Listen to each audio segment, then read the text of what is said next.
देखिए force and pressure में जो हम लोग पहले पढ़ चुके हैं कि फोर्स क्या होता है। अगर हम किसी भी ऑब्जेक्ट को पुश करते हैं या पुल करते हैं तो वहाँ क्या होगा, फोर्स होगा। क्या होगा, फोर्स होगा। समझ गया। फोर्स का यूनिट हम लोग समझ गए थे कि क्या था, न्यूटन था जो ऐसा यूनिट था, और सीजीएस यूनिट में क्या था, डाइन था। और 1 न्यूटन कितने डाइन के बराबर होता था, 10 to the power 5, 10 to the power 5 dyne के बराबर होता था। और डाइन कौन सा यूनिट है, सीजीएस यूनिट है। ठीक है। उसके बाद हम लोग बैलेंस फोर्स और अनबैलेंस फोर्स समझ गए थे। नेट फोर्स कॉलम के अंदर नेट फोर्स समझे थे कि अगर दो फोर्स सेम डायरेक्शन में लगाया जाएगा तो उसका जो नेट फोर्स होगा क्या होगा, दोनों का सम होगा। और दो अपोजिट डायरेक्शन में लगाया जाएगा तो नेट फोर्स क्या होगा, दोनों का डिफरेंस होगा। ठीक है।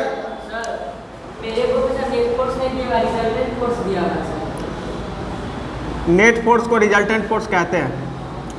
Effect of force, effect of, पहला है बच्चा, force can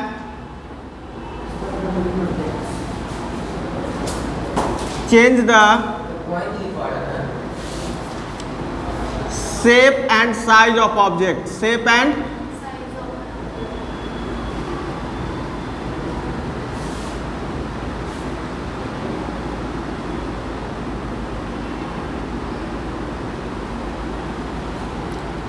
second, force can stop the moving object,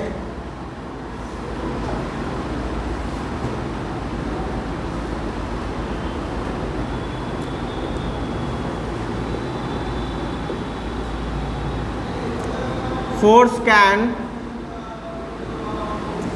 change the direction of moving object,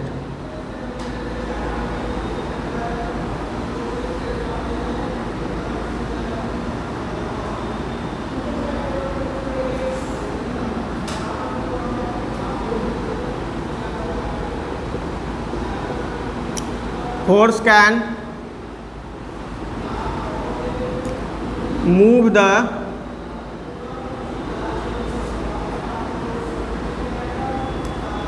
object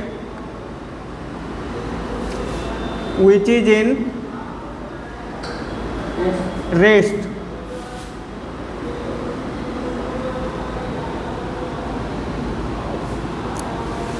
force can rotate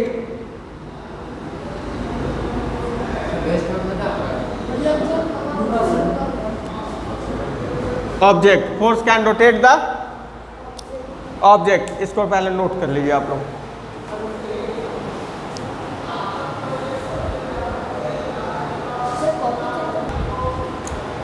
देखिए पहला पॉइंट क्या कहता है कि force can change the shape and size of an object. अब मान लीजिए कि एक स्क्वीज बॉल ले लेते हैं। क्या ले लेते हैं, बॉल। उसको अगर हम प्रेस करते हैं क्या होता है, उसका साइज चेंज हो जाता है।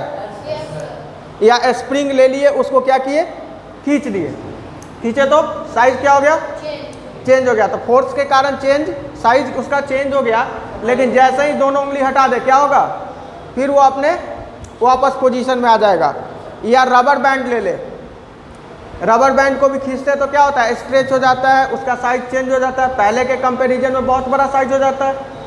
लेकिन जैसे ही हम दोनों उंगली हटाते हैं फिर वो अपने ओरिजिनल साइज में आ जाता है। तो यहाँ से क्या पता चलता है कि फोर्स जो है किसी ऑब्जेक्ट के साइज को क्या कर सकता है, चेंज कर सकता है। Force can stop the moving object. अब कोई ऑब्जेक्ट मूव कर रहा है, उसको रोके कैसे, फोर्स कैसे रोकेगा। तो बच्चा जब कोई ऑब्जेक्ट मूव कर रहा है तो उसके हम अपोजिट डायरेक्शन में फोर्स लगा दें, अपोजिट डायरेक्शन में फोर्स लगा दे तो क्या होगा, वो ऑब्जेक्ट रुक जाएगा। जैसे कोई बॉलर अगर बॉल फेंकता है और बैट्समैन को एक बहुत बड़ा शॉट मारने का मन नहीं है, या बॉल ऐसा नहीं है जिसपे बड़ा शॉट मारा जाए, तो क्या करता है, वो बहुत आराम से बॉल को रोक देता है। तो बॉल थोड़ा सा स्लाइड होके क्या होता है, रुक जाता है। ठीक है। तो फोर्स क्या कर सकता है, मूविंग ऑब्जेक्ट को रोक सकता है। कब, जब जिस डायरेक्शन में ऑब्जेक्ट मूव कर रहा है उसके अपोजिट डायरेक्शन से फोर्स लगे, उसके अपोजिट डायरेक्शन से।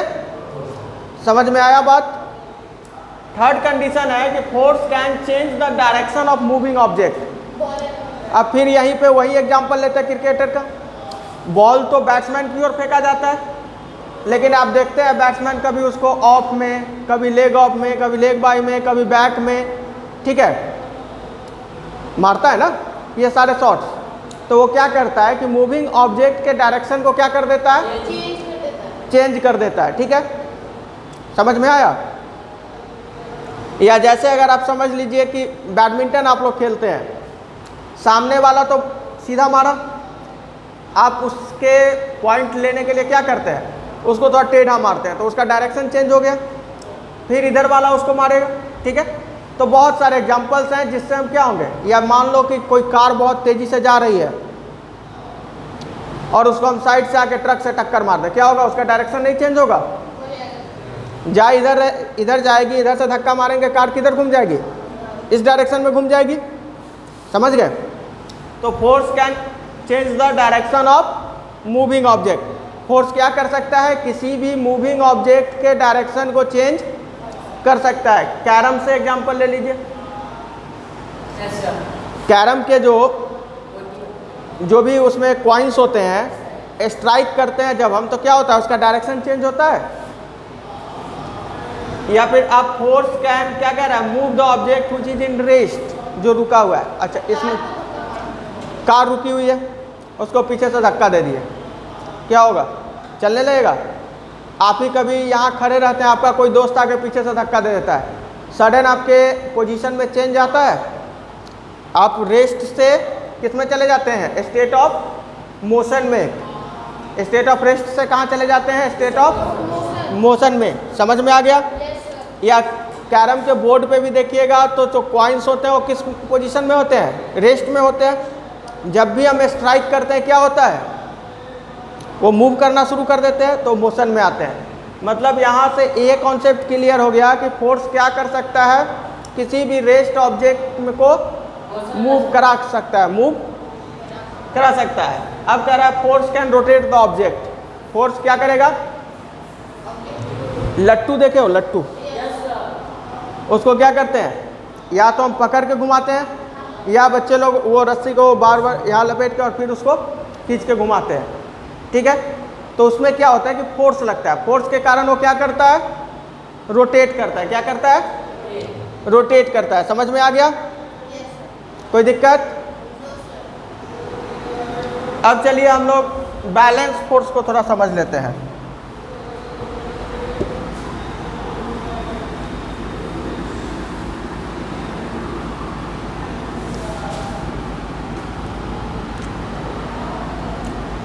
एक है बच्चा balance force.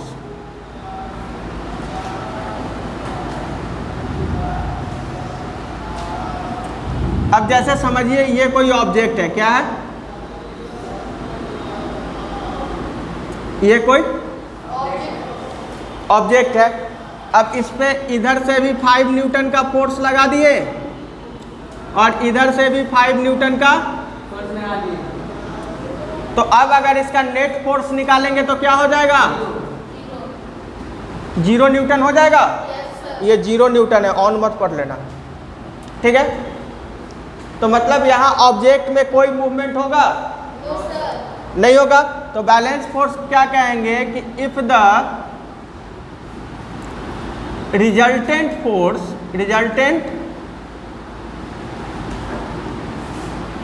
Of the forces applied on a body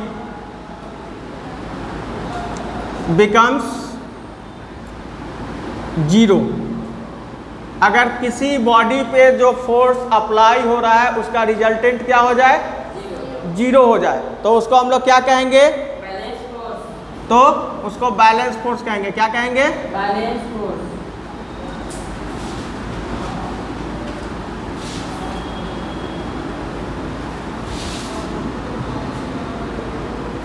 और दूसरा अनबैलेंस्ड फोर्स। अरे बैलेंस्ड था,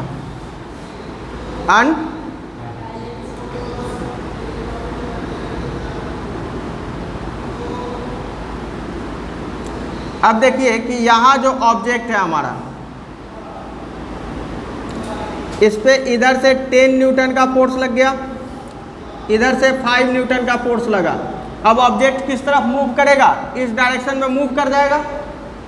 इस डायरेक्शन में क्या करेगा?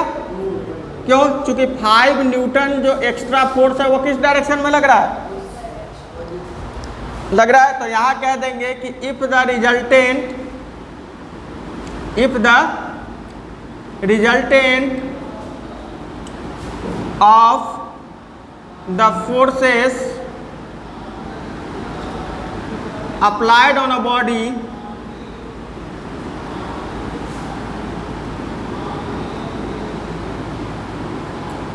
is not equal to 0, is not equal to 0,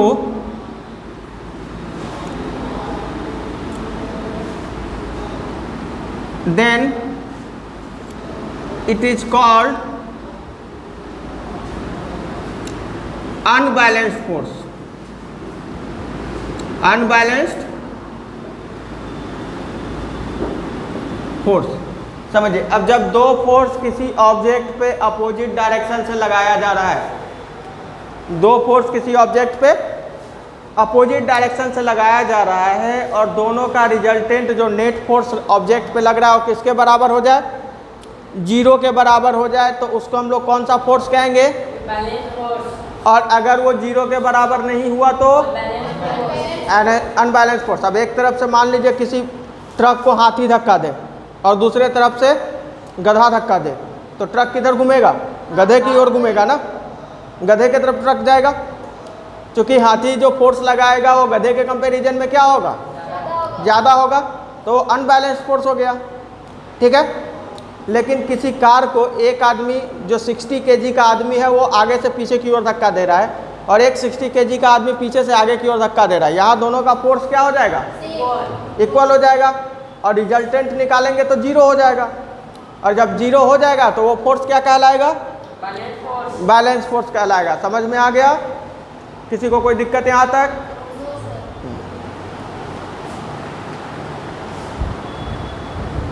note down कर लिए।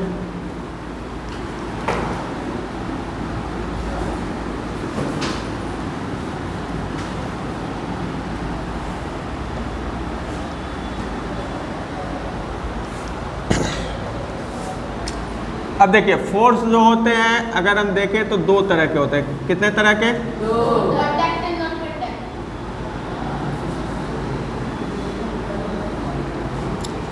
एक होता है कांटेक्ट फोर्स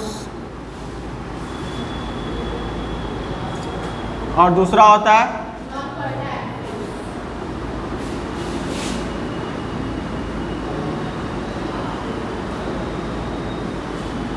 ठीक है। अब कांटेक्ट फोर्स किसको कहेंगे?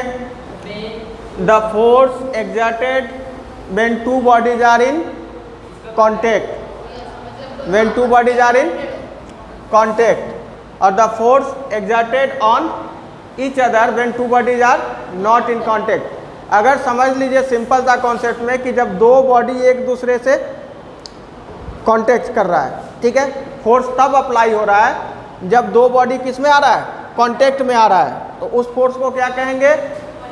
कांटेक्ट फोर्स कहेंगे। और जब दो बॉडी बिना कांटेक्ट में आए भी फोर्स एक दूसरे पे लगा दे रहा है तो उसको क्या कहेंगे? नॉन कांटेक्ट फोर्स कहेंगे। ठीक है।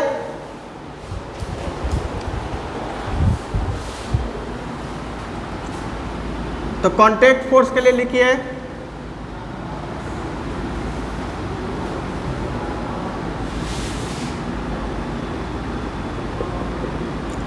the force exerts only when two bodies are in contact, two bodies are in contact। जब दो बॉडी कांटेक्ट में है तो वहाँ कौन सा फोर्स लगेगा। हाँ लिख सकते हैं, said to be contact force. बच्चा कांटेक्ट की बात होगी तो फिजिकली ही कांटेक्ट होगा ना। जैसे आप दो दोस्त खड़े हैं और आपके दोस्त को अचानक मन हो जाए कि आपको गिरा देना है, क्या करेगा? पीछे से धक्का दे देगा। तो क्या वो उस क्लास से बैठ के आप यहाँ खड़े हैं, ऐसे धक्का देगा तो आप गिरिएगा? वो वहाँ से उठ के आएगा, आपके पीठ पे धक्का देगा। जब तक उसका हाथ आपके पीठ से कांटेक्ट नहीं होगा, क्या आप गिरिएगा? समझ गए? कांटेक्ट फोर्स में क्या होता है? और non contact force, the force exerts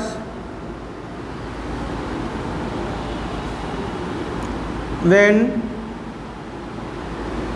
two bodies are not in contact। जब दो बॉडी किस में नहीं होगा? कांटेक्ट में नहीं होगा, इज कॉल्ड नॉन कांटेक्ट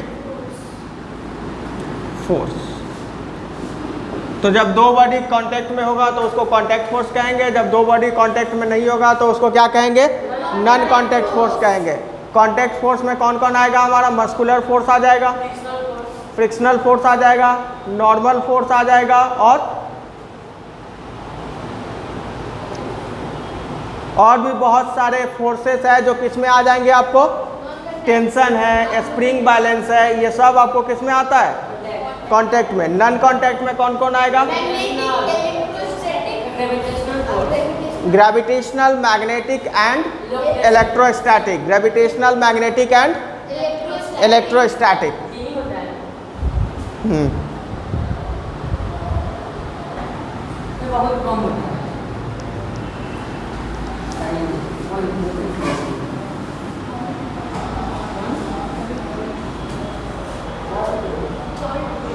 अब जरा देखिए, अगर कांटेक्ट फोर्स को कैटेगराइज किया जाए तो पहला कौन सा फोर्स होगा? Frictional force. कौन सा?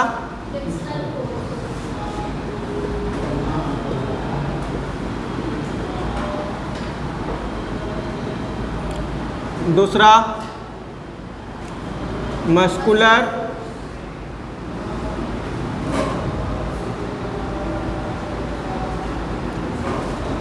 नॉर्मल,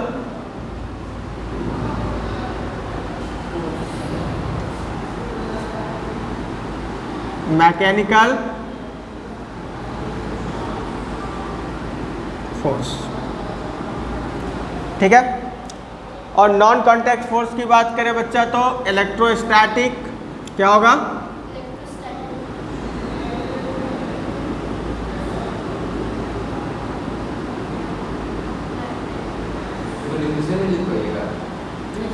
मैग्नेटिक,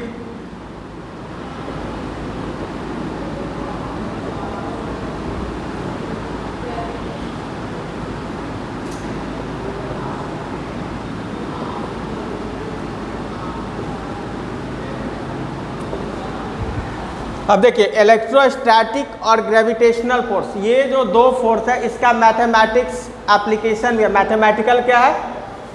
एप्लीकेशन है, जिसको हम लोग कहते हैं, अगर मान लीजिए कि ग्रेविटेशनल फोर्स हमको निकालना होगा तो F इक्वल टू इसका फॉर्मूला होता है G m1 m2 r square. ठीक है, G m1 m2 by R square. और इलेक्ट्रोस्टैटिक में कूलम साहब ने लॉ दिया था कि फोर्स जो होगा वो K into Q1 Q2 by R square होगा। समझ गए? तो ये दोनों फार्मूला को उसके नीचे नहीं। समझ में आया? तो इन दोनों के लिए क्या था?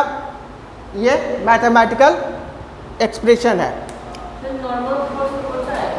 बता रहे हैं। यहाँ तक कोई दिक्कत? इसको नोट कीजिए, फिर इसको एक्सप्लेन करते हैं। अब बच्चा समझिए कि फ्रिक्शनल फोर्स क्या होता है। अब मान लीजिए कि दो बॉडी जब कांटेक्ट में है, दो बॉडी कांटेक्ट में है, तो इसके बीच में जो फोर्स लगता है उसको हम लोग क्या कहते हैं? Frictional force. हम लोग चलते किसके कारण है? फ्रिक्शनल फोर्स के कारण, ठीक है।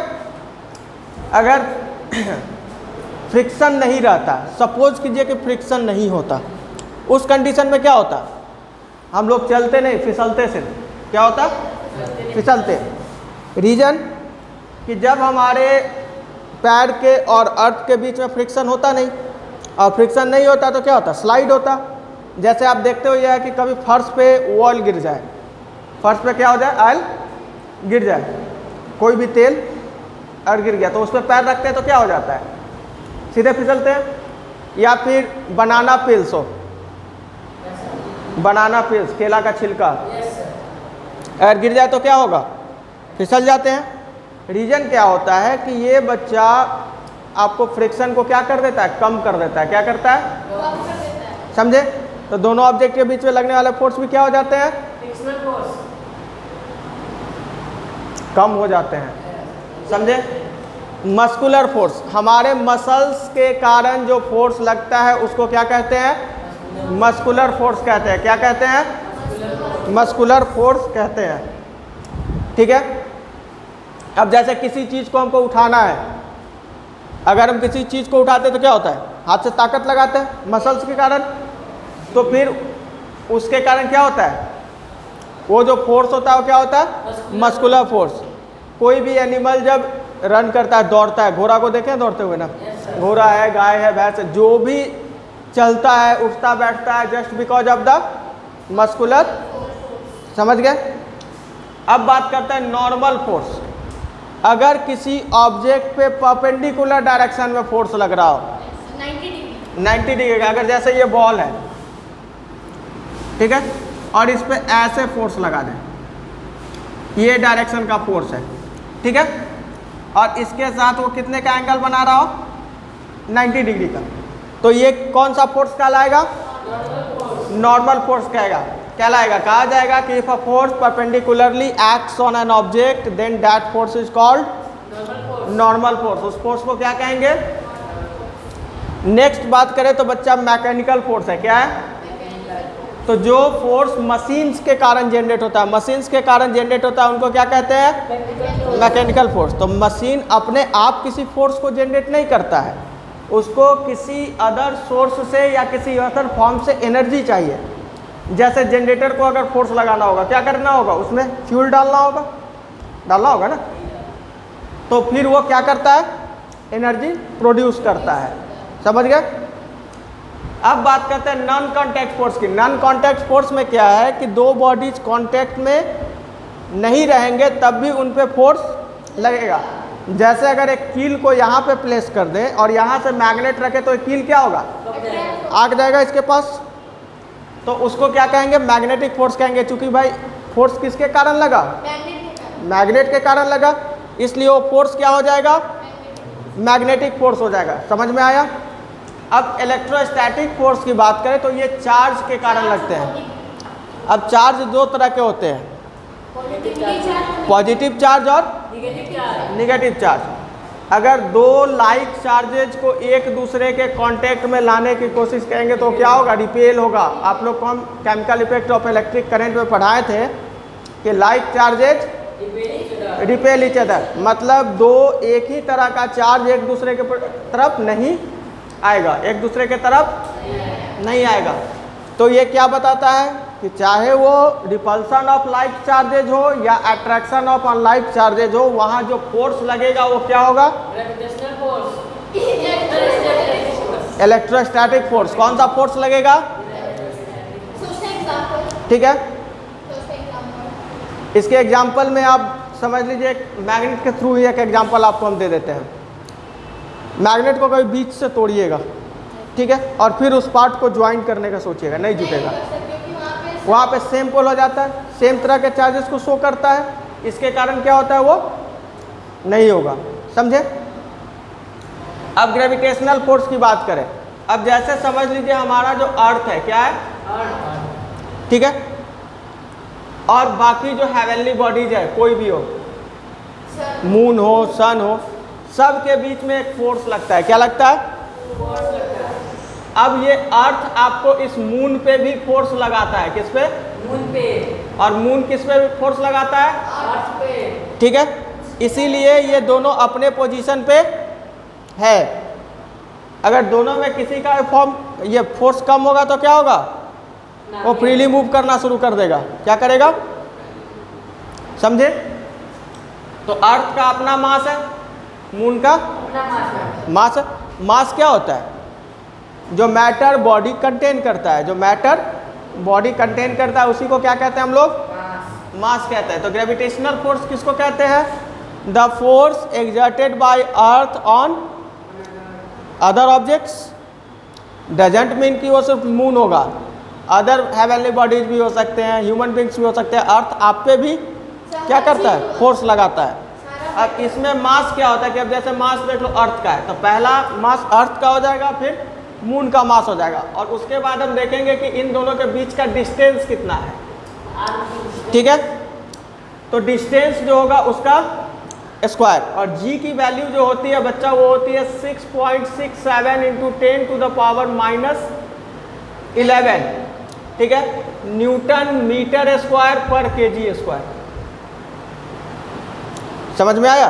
ये g का वैल्यू है, इसको नोट कर लीजिएगा। समझ गए? इसको क्या कहते हैं हम लोग? ग्रेविटेशनल कांस्टेंट कहते हैं। g को क्या कहते हैं? Gravitational constant.